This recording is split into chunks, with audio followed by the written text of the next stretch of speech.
kanyang asawa, si Adelaida, ang kumayod para sa pamilya. Laida, pagkatapos niyan, sunod mo kotse ko. Sige mga amay, akin na yung susi nyo. Susunod ka pagkatapos ito. Okay, Hazel. Oy, kayong dalawa, kunin nyo yung timba. Kumuha kayo ng tubig doon, ha? Apo, Susunod Nay. natin yung kotse ng mga amay pagkatapos dito, ha? Opo, Nay.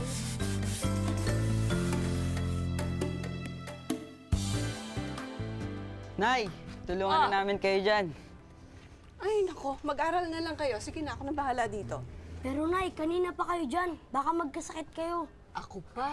Sanay tayo dito, no? Sige na. Nga naman, makinig ka naman sa mga anak mo.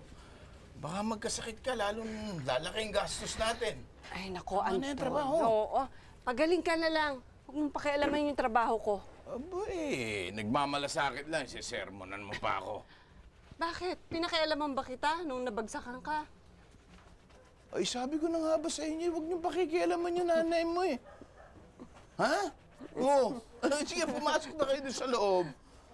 Mag-aral kayo. Ha? Pakikialaman. Del, pagtapos mo niyan, ha?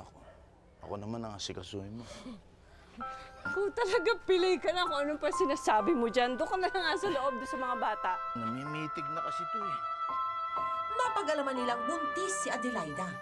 Kasabay ng pagbubuntis niya, muli na ring nakalakad si Antonio at nakabalik sa pagtatrabaho.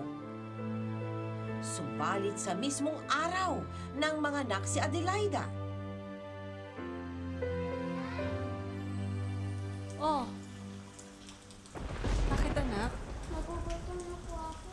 Ako rin po, Nay. Wala pa po ba si tatay? Tumahimik kayo, darating na si tatay. Ako rin, kuya. Nagugutom na ako eh. Tumahimik ka nga. Dong, halika nga dito, Dong. Dito ka lang ha, bantayan mo yung baby at ang mga kapatid mo ha.